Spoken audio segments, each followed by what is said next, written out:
kepada seluruh orang yang sedang tertindas, pencari keadilan, pembaharu di tengah kesumpekan, orang yang ditahan dengan sewenang-wenang, teman-teman aktivis yang masih menjadi tersangka, dan orang-orang yang kesusahan dan orang yang sedang dalam kesempitan.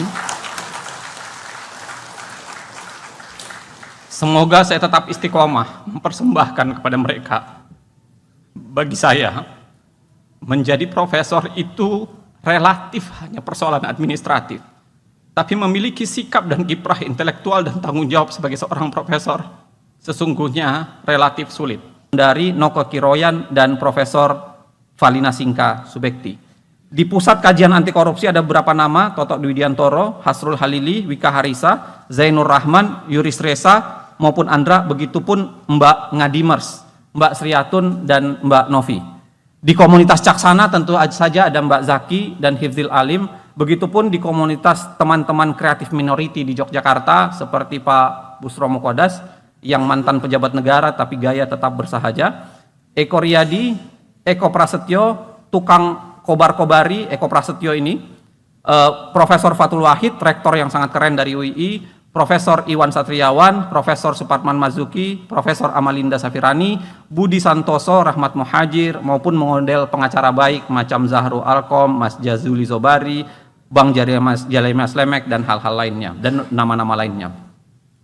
Teman-teman ngobrol berdiskusi asik untuk banyak hal, sejarawan partikelir Muhyiddin M. Dahlan, Mas Justinus Prastowo, Mas Yordan Gunawan, Mas Rimawan Pradiptyo, Riawan Chandra, Mas Idul Risan, Bang Akbar Faisal, Putut EA, Mbak Najwa Shihab, juga terkhusus Mas Capres Ganjar Pranowo, dan juga Mas Campres Anies Baswedan.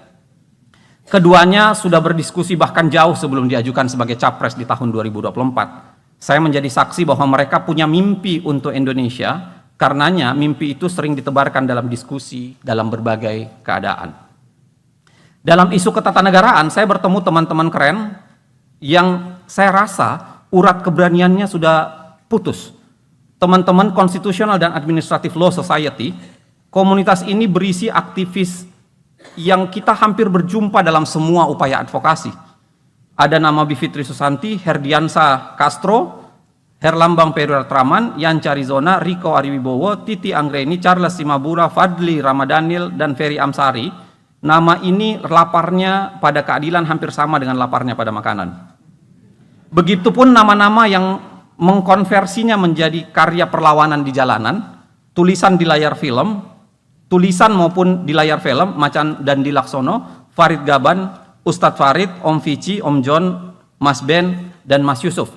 Juga anak-anak muda gila yang banyak menganalisis pendekatan ekonomi politik semacam Bima Yudhistira dan Media Askar. Betapa menyenangkan menjumpai kalian, dan itu membantu saya dalam begitu banyak hal. Persahabatan sejak mahasiswa tentu saja penting. Ada Hertasning Ikhlas, Ilham Syah, ada Riza Nur Arfani, Muhammad Yusuf, Ashadi Tajuddin Hasan Sulur, Kosar Barat, Manjapai, Lukman, Rusli Rashid, dan Arifandi. Begitupun teman kuliah di FH UGM, ada Mas Erta, ada Mas Henry, Mas Ahri, Mas Dede, Mas Ferry, Mas Isharyanto, Mas Dodo, Mbak Vira, Mbak Prita, Mbak Yayu, Mas Joko, dan Mas Cahyo, serta nama-nama lainnya yang ketika disebutkan tentu memakan ruang yang cukup panjang. Terutama dan terkhusus tentu saja pada keluarga besar saya. Pada Umi, Haja Zaitun Abbas, yang saya yakin ada begitu banyak doa dan air mata yang ia alirkan sebagai penambah tenaga dan motivasi saya hingga saat ini. Tentu tak sedikit pun ada keberanian saya untuk menggunakan ketajaman kata yang mampu saya lakukan di hadapan Umi, yang mengajari dan mengenalkan saya kata-kata pertama dalam hidup ini. Kepada kakak saya yang tercinta, Dr. Iqbal Mohtar, beserta Nurlinda Arsyad, Insinyur Zulfa Mohtar beserta Lotong Makaraka, Insinyur Sulfikal Mohtar dan Sonia Ramadhani, Dr. Zulkifli Mohtar bersama Mutmainda Okabayasi, Dr. Salwa Mohtar bersama Suhair Kalla, Insinyur Zainal Abidin, dan Astuti Tahir. Keenam saudara saya ini beserta pasangannya serta anak-anak mereka yang sekaligus ponakan saya adalah ikatan lama yang mendalam dalam sebuah persaudaraan. Kami tumbuh dan berkembang di rumah mungil di Makassar, sepeleparan batu dari Stadion Mato Angin. Di bawah atap seng itulah kami menuliskan kisah yang berbeda, tapi membagi kegembiraan dan kesedihan yang sama dalam pertalian satu darah. Tentu saja terkhusus kepada kepala keluarga di rumah itu yang sudah duluan berpulang di tahun 2017, Aba Kiai Haji Mokhtar Hussein, Allah yarham. Hampir seluruh kemampuan saya untuk berdiri di atas mimbar, berpidato, menyampaikan lisan dan tulisan adalah hasil didikan dan melihat beliau sebagai penceramah di masjid kota maupun kampung. Juga mengintip beliau mengajar di berbagai universitas dan sekolah. Sesaat sebelum beliau meninggal, ada 2 janji yang dia sampaikan. Dia minta saya mengurus buku-buku yang jumlahnya sangat banyak sepeninggal beliau, dan yang kedua dia minta saya untuk menuntaskan global, dan alhamdulillah saya peroleh hari ini.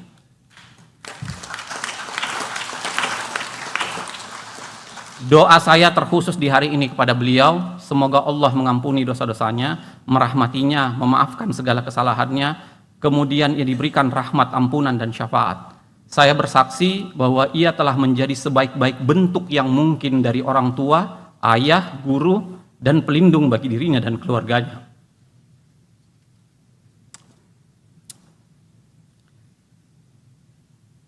Serta secara khusus saya berikan ucapan terima kasih kepada istri saya, Dr. Gigi Irena Esfandria, dengan berbagai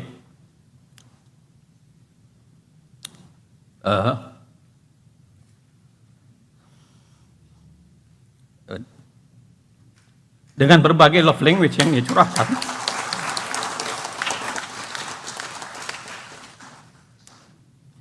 Empat malaikat kecil saya sudah mulai mendewasa dan berbaca.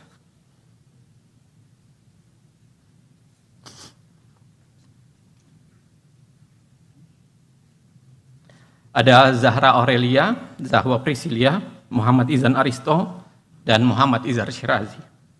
Saya titipkan pesan sebagaimana Ali bin Abi Thalib menitipkan pesan kepadanya. Tiada kekayaan yang lebih utama daripada akal, tiada keadaan yang lebih menyedihkan daripada kebodohan, dan tiada warisan yang lebih baik daripada pendidikan.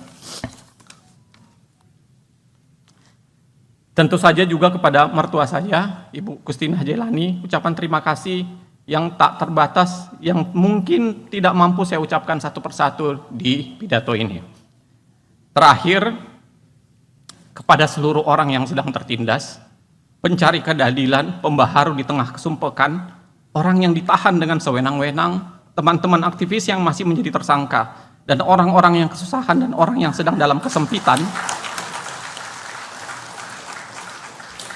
semoga saya tetap istiqomah mempersembahkan kepada mereka.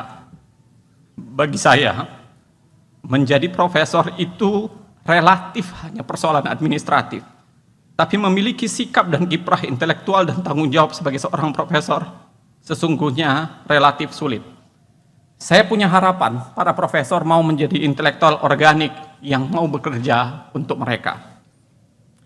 Saya mempunyai keyakinan bahwa masa ini adalah titipan dari anak cucu kita. Tanggung jawab kita akan ditagih suatu saat kelak. Karena itulah yang akan menentukan Indonesia menjadi seperti apa suatu saat kelak. Karena kepadanya kita meminta dan kepadanya kita berserah diri. Wallahu muwaffiq ila aqwamit thoriq. Assalamualaikum warahmatullahi wabarakatuh. Subscribe, share, like and comment.